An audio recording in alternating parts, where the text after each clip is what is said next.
38 वर्षे वय असलेली स्वाती, तिचा पती भरपूर दिवसातून ट्रक चालवून घरी आलेला होता. रात्रीच्या 8 वाजता घरी आल्यानंतर झोपायचा टाईम होता त्यामुळे ही स्वाती झोपायला चालली होती. पण तिच्या पतीने भरपूर दिवस झाले संबंध केले नव्हते.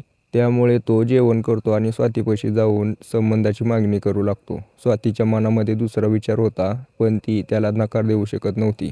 तिचा तो पती होता, त्यामुळे तिने त्याला होकार दिला. आता याने त्यावेळेला तिच्यासोबत भरपूर संबंध केले आणि तो रात्रीचे 11 वाजता झोपून गेला. स्वाती उठली तिथून आणि तिच्याच घरापासून 300 ते 400 मीटर दूर असलेल्या एका दुकानामध्ये जाऊन थांबली. त्या ठिकाणी त्या दुकानाचा मालक एक 20 वर्षाचा पोरगा त्या ठिकाणी आला आणि स्वातीला विचारायला लागला की 8 वाजता 9 वाजता येणार होती, एवढा उशीर कसं काय झाला? त्यावेळेला ती कारणं सांगत होती, पण त्याने काही कारण ऐकून घेतलं नाही. स्वातीला आत दुकानामध्ये ओढलं, तिची साडी काढली, तिची कापडं काढली आणि तिच्यासोबत संबंध करायला लागला. स्वाती आधीच पूर्णपणे थकून गेलेली होती.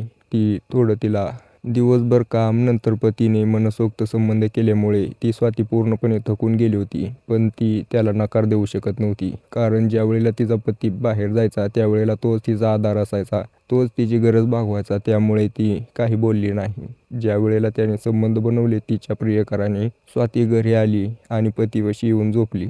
दुसऱ्या दिवशी तिचा पती ट्रक घेऊन पुन्हा त्याच्या कामावरती गेला. आता तो काय महिनाभर येणार नव्हता इकडं. आता स्वाती तिच्या रोजच्या कामाला लागली. रानात गेली, रानामध्ये ऊस वगैरे होता, रानात ऊसाला पाणी दिलं, सगळी कामं झाली. संध्याकाळी आल्यानंतर लेकरांना जेवण वगैरे दिलं. 4 लेकरं होती तिला, त्यातलं एक घरीच असायचं आणि 3 शाळेला जात होती. त्यांना जेवण वगैरे दिलं आणि रात्रीच्या 8 वाजता पुन्हा तिच्या प्रियकरापाशी गेली आणि तीच पूर्ण स्टोरी. अशी तिचं आयुष्य चालू होतं. सुरुवातीला हे आयुष्य स्वातीला अवघड वाटायचं, नको वाटायचं, पण आता ही तिच्यासाठी एक मजेदार गोष्ट बनलेली होती. कशी ती प्रियकरासोबत संबंध बनवते पती नसताना, हे तिला आता भारी वाटायचं. त्यामुळे ती या सगळ्याचा आनंद घेत होती. पण हिचा आनंद भरपूर दिवस नाही टिकला. आता या स्वातीचा जो प्रियकर आहे त्याला अचानक खोकला, सर्दी, त्याच्या शरीरामधून ताकद गेल्यासारखं वाटायला लागलं. तो दवाखान्यामध्ये गेला. त्यावेळेला त्याची रक्त चाचणी वगैरे केली. डॉक्टरांनी त्याला सांगितलं की तुला रोग आहे, आता तू नाही वाचू शकत. तू कोणासोबत असे संबंध वगैरे केलेत का जेणेकरून तुला रोग झालाय? त्याला HIV हा रोग झालेला होता, जीवघेणा रोग. हा रोग साधारणतः बिना प्रोटेक्शनचे अनेक पार्टनरसोबत संबंध केल्यामुळे होतो. तर हा रोग झाला होता. ज्यावेळेला त्याला ही बातमी समजते त्यावेळेला त्याला समजत नाही की कसं काय झालं असेल. मी तर फक्त स्वातीसोबतच संबंध करतोय आणि स्वाती तिच्या पतीसोबत आणि माझ्यासोबत. त्यावेळेला त्याच्या पूर्ण गोष्ट लक्षात आली. तिचा जो पती होता तो बाहेर ट्रकवरती गेल्यावरती रस्त्यावर उभा राहणाऱ्या महिलांसोबत संबंध करतो, तिथूनच रोग घेऊन आला असेल. हा स्वातीला झाला, त्याच्यानंतर मला झाला. काही वेळ गेल्यानंतर तो घरी जातो, गोळ्या औषधं घेतली होती, पूर्ण त्याची जी प्रोसेस होती चालू झाली.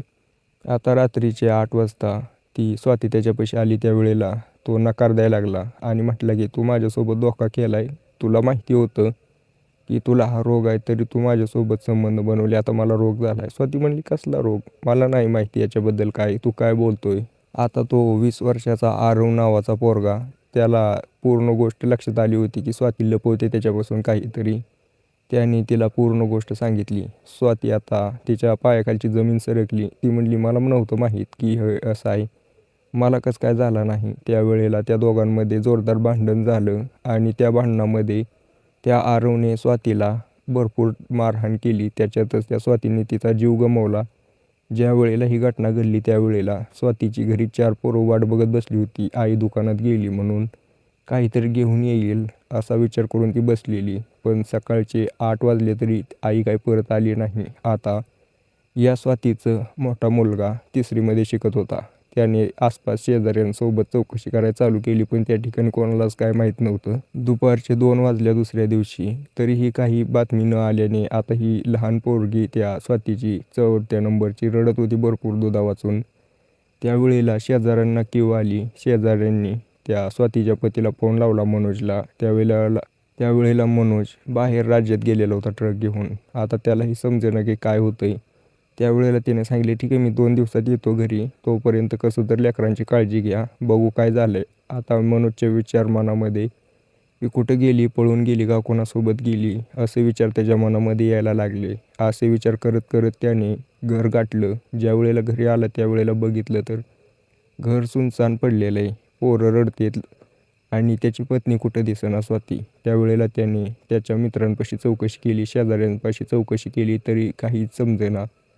पोलिसांना कॉन्टॅक्ट केलं. पोलीस त्या ठिकाणी हजर झाले. त्यांनी पूर्ण चौकशी करायला चालू केली. त्यावेळेला त्यांनी त्या स्वातीचा नंबर घेऊन त्याच्यावरची हिस्ट्री काढली. तर तो आरव जो होता त्याच्याबरोबर बोललेले तासनतास कॉल रेकॉर्डिंग निघली. आता त्या आरवला पोलिसांनी ताब्यात घेतलं, पण तो काय बोलायला तयार नव्हता. पण पोलिसांनी त्याला बोलतं केलं. त्यानं जे सांगितलं ते पोलीस ऐकल्यानंतर पोलीस पण हैराण झाले, परेशान झाले. हे कसं काय होऊ शकतं? असं 21 वर्षाचा पोरगा कसं काय करू शकतो? त्यांना समजेना. तर काय होती पूर्ण गोष्ट सांगतो, व्हिडिओ शेवटपर्यंत बघा. तर नमस्कार मित्रांनो, आजची घटना पुणे जिल्ह्यामध्ये एका छोट्याशा गावामध्ये घडलेली ही घटना.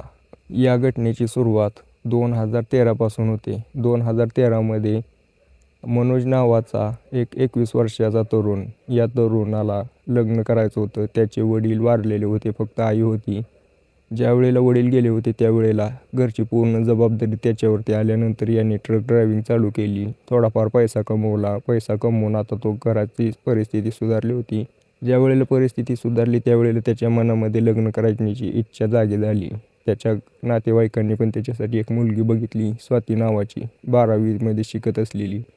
मनोजला पसंत आली आणि मनोज पण दिसायला ठीकठाक असल्यामुळे स्वातीलाही पसंत आला. दोघं एकमेकाला होती पसंत. घरच्यांनी लग्न लावून दिलं. आता दिवसामागे दिवस जात होते. पण काही दिवसानंतर हा जो मनोज आहे त्याच्या कामाला गेला. आता लग्न झाले, पैसा कमवायचा होता. पहिल्यापेक्षा जास्त मेहनत करायला लागला, जास्त वेळ ट्रक चालवायला लागला. पण ज्या वेळेला घरी यायचा त्यावेळेला पूर्णपणे आनंदाने राहायचा या स्वातीसोबत. पण ती स्वाती जी होती तरुण पोरगी होती. किती जरी केलं तिला सवय लागली होती शरीर संबंधाची. आणि तो मनोज 15 दिवसातून, महिन्यातून, आठवड्यातून एकदा यायचा. ज्यावेळेला ती घरी एकटी असायची त्यावेळेला तिचं मन करायचं. वर्ष 1.5 वर्षानंतर तिला एक मुलगा झाला. मुलगा आता मोठा होत होता हळूहळू.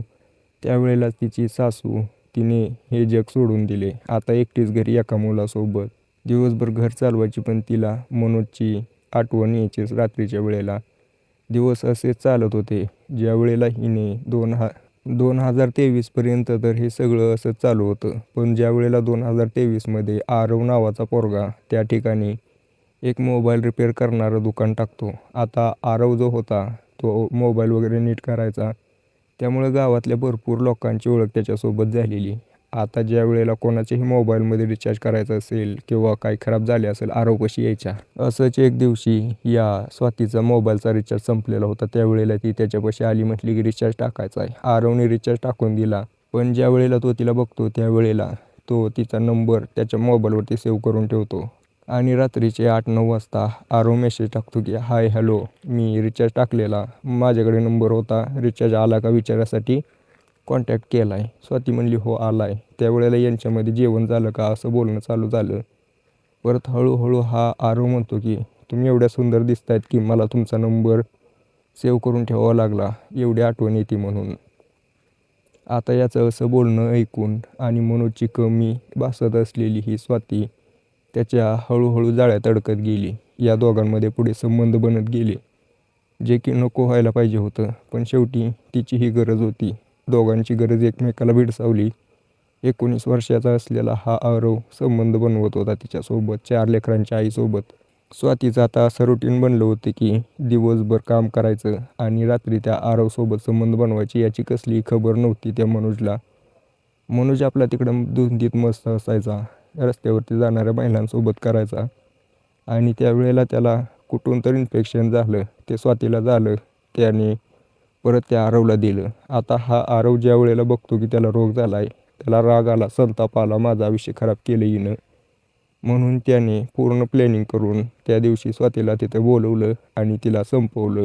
त्यामुळे हा पूर्ण प्लॅनिंगनुसार केलेला गुन्हा होता. याच्यावरती कोर्टाने नजर टाकली आणि याला उम्रकैद सजा दिली. आता मला सांगा मित्रांनो, याच्यामध्ये चूक कोणाची? आरवची, जो की एका एवढ्या वयस्कर महिलेसोबत कॉन्टॅक्टमध्ये होता. आणि तशी बघायला गेलं चूक तर त्या स्वातीची पण आहे की एका लहान मुलासोबत कॉन्टॅक्टमध्ये होती. बाकी तुम्हाला काय वाटतं कमेंट करून नक्की सांगा. व्हिडिओ आवडत असेल तर लाईक नक्की करा.